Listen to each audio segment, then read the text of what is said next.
pelajaran Ibu?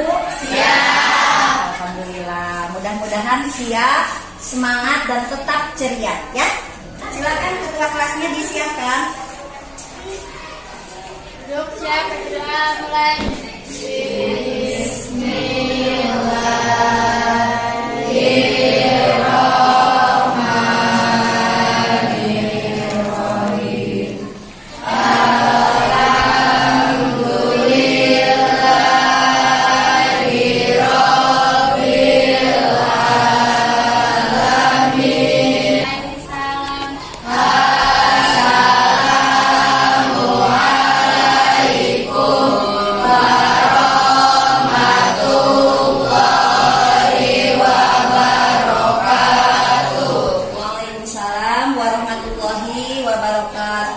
Absen dulu ya, satu persatu ya.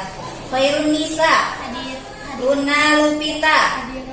Sarah, Sinta, Distiva. Hari ini kita akan belajar berkaitan dengan materi sholat berjamaah.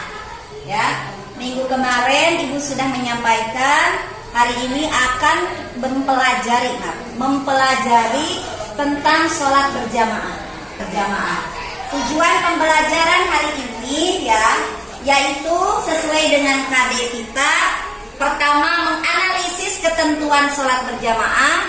Yang kedua, mengkomunikasikan hasil analisis tentang tata cara sholat berjamaah. Dan tujuan pembelajarannya adalah siswa harus mampu menganalisis ketentuan sholat berjamaah, kemudian menyimpulkan ketentuan sholat berjamaah, mendemonstrasikan ketentuan sholat berjamaah, dan mengidentifikasi tata cara sholat berjamaah. Nah, itu tujuan pembelajaran kita hari ini.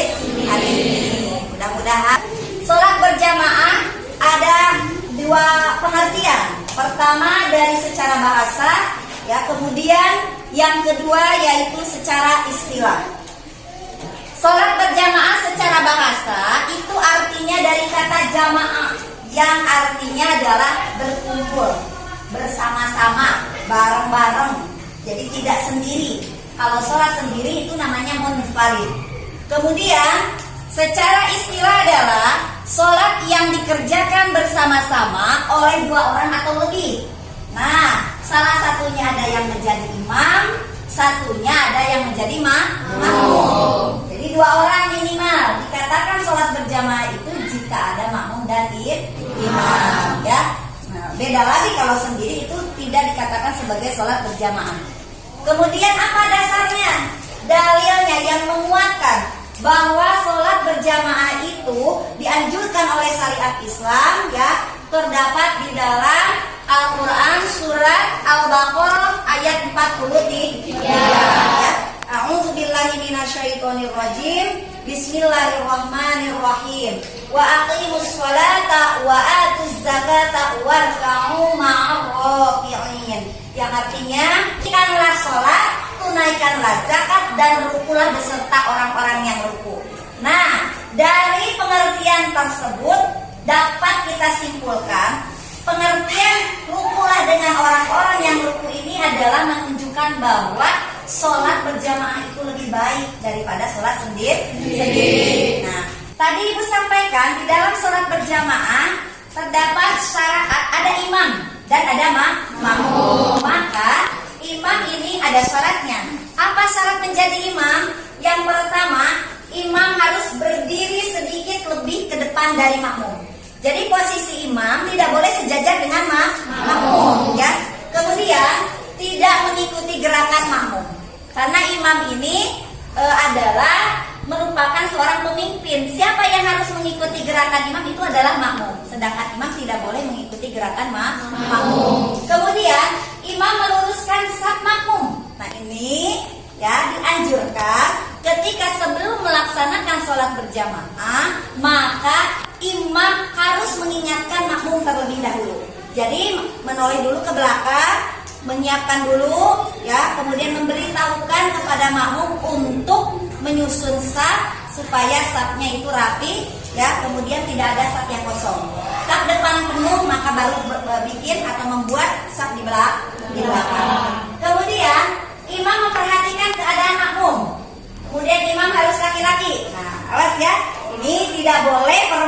menjadi imam bagi perempuan.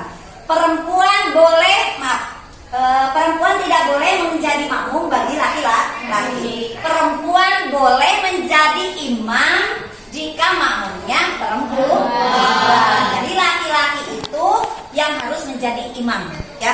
Dibolehkan menjadi imam perempuan atau imam laki-laki, sedangkan perempuan tidak boleh menjadi imam bagi laki-laki.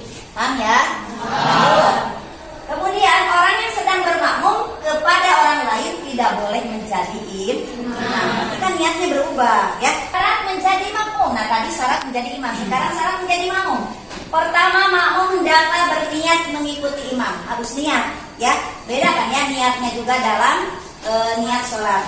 Niat sholat menjadi makmum dan niat sholat menjadi imam. Kemudian makmum harus mengikuti imam dalam segala gerak-gerik dan tidak boleh mendahului imam. Ini ya. Jadi makmum tidak boleh mendahului imam. Kemudian makmum harus berada di dalam satu bangunan atau tempat imam berada orang yang bermakmum dalam rumahnya, walaupun bersebelahan dengan masjid atau tempat sholat, maka sholatnya tidak sah. Jadi harus di dalam satu tempat, tidak boleh ada jeda, ada jarak atau penghalang antara imam dengan makmum. Kemudian makmum hendaklah berdiri di belakang imam. Nah, itu adalah syarat menjadi makmum, ya, menjadi makmum ya. Kemudian, nah, bagaimana susunan saf sholat berjamaah? Nah, ini ya. Jadi jangan asal-asalan. Kebanyakan kalian sholat di mana aja. Ketika sholat berjamaah, ada susunan safnya. Bagaimana susunan saf sholat berjamaah? Nah, jika makmumnya satu orang, maka posisi imam di belakang posisi makmum di belakang imam sebelah kanan, mundur ke belakang. Nah, sini ya. Jika makmumnya hanya satu orang, hendaknya ia berdiri di belakang atau di sebelah kanan, agak ke belakang sedikit dari imam. Dua, jika makmumnya dua orang, ya, maka langsung berbaris di sebelah kanan dan di sebelah kiri imam. Jangan di belakang ini, jadi harus ada di sebelah kanan dan di sebelah kiri. Jika dua orang, kalau tiga berarti yang satunya lagi di tengah, terus berjejer sampai safnya penuh. Kemudian bagaimana jika jamaahnya terdiri dari saf laki-laki dan perempuan? Maka safnya yang pertama adalah laki-laki, saf perempuan baru di belakang. Paham tidak? Ini terakhir. Setiap syariat Islam, anjuran-anjuran di dalam Islam selalu ada nilai positif. Apa sih nilai positif itu? Pelajaran, hikmah, manfaat. Nih ya, insya Allah jika kalian melaksanakan sholat berjamaah itu terdapat nilai positif dua. Kesehatan bagi jasmani dan rohani yang pertama, kemudian yang kedua untuk lingkungan masjid. Apa sih Bu kesehatan jasmani dan rohani itu? Karena sholat itu adalah olahraga, secara tidak langsung kita menggerakkan anggota badan kita. Di samping itu rohani kita, bagaimana Bu? Dilihat keuntungan sholat berjamaah dari sisi rohaninya. Ketika kita melaksanakan sholat tepat waktu dengan cara berjamaah secara tidak langsung, kita membiasakan diri untuk disiplin. Di dalam sholat kan ada tata caranya, ada tata tertibnya. Tidak boleh mengikuti tidak boleh mendahului imam. Nah, itu menunjukkan bentuk disiplin ya sebagai makmum. Untuk lingkungannya apa? Dalam sholat berjamaah mempererat ukhuwah Islamiyah. Ya, dalam sholat berjamaah itu tidak ada perbedaan. Ya, dilihat dari pangkatnya kah atau apa? Misalnya yang terdepan harus kepala sekolah atau apa? Atau misalnya yang terdepan itu harus yang pejabat tinggi atau yang terdepan itu harus orang kaya? Nggak ada. Di dalam sholat berjamaah itu, ya, Islam menunjukkan bahwa semua manusia, semua orang Muslim itu sama. Yang membedakan hanyalah keimanannya kepada Allah Subhanahu wa Ta'ala. Paham? Ya, alhamdulillah ini materi berkaitan dengan sholat berjamaah. Ada Fauzia? Fauzia mau nanya? Ya boleh. Silakan Fauzia. Bagaimana susunan saf ketika saat pandemi? Karena saat pandemi kita harus jaga jarak. Sedangkan saat sholat berjamaah harus dekat. Oh gitu, ya. Siap, Ibu paham. Bagus sekali pertanyaannya Fauzia ya. Pertanyaan Fauzia adalah bagaimana susunan SAP ketika pandemi. Betul sekali Pak Ujia, hebat ya. Dikarenakan di negara kita sedang mengalami pandemi wabah COVID-19 ya, yang dimana pemerintah mengharuskan kita untuk social distancing, jaga jarak, maka sholat berjamaah dengan jarak 1 meter itu dibolehkan, sah ya, sholatnya tetap sah, dibolehkan. Insya Allah Islam tidak memberatkan, terlebih-lebih dalam peristiwa pandemi saat ini. Paham ya? Dan kita bagi kelompok diskusi untuk mendiskusikan sesuai materi yang kemarin Ibu sampaikan. Kelompoknya ada 3 kelompok. Kelompok 1, kelompok 2, dan kelompok 3 sudah Ibu bagikan materinya ya. Silakan susun, ayo. Gina Nuraini yang di kelompok 1. Silakan. Ya, temannya yang lainnya fokus memperhatikan ya. Assalamualaikum warahmatullahi wabarakatuh. Waalaikumsalam warahmatullahi wabarakatuh. Nama saya Gina Nuraini Zakia, saya perwakilan dari kelompok 1. Syarat-syarat menjadi imam. 1. Imam harus berdiri sedikit lebih ke depan dari makmumnya. 2. Tidak mengikuti gerakan makmum. 3. Imam meluruskan saf makmum. 4. Imam memperhatikan keadaan makmum. 5. Imam harus laki-laki. 6. Perempuan yang menjadi imam hanya boleh menjadi imam bagi makmum perempuan. 7. Orang yang sedang bermakmum kepada orang lain tidak boleh menjadi imam. Syarat-syarat menjadi makmum. 1. Makmum hendaklah berniat mengikuti imam. 2. Makmum harus mengikuti imam dalam keadaan gerak dan tidak boleh mendahului imam. 3. Makmum harus mengetahui gerak-gerik imam baik secara langsung maupun perantara. 4. Makmum harus berada dalam satu bangunan atau tempat imam berada. Orang yang bermakmum dalam rumahnya walaupun bersebelahan dengan masjid atau tempat sholat, maka salatnya tidak sah. 5. Makmum hendaklah berdiri di belakang imam. Ya. Terima kasih. Assalamualaikum warahmatullahi wabarakatuh.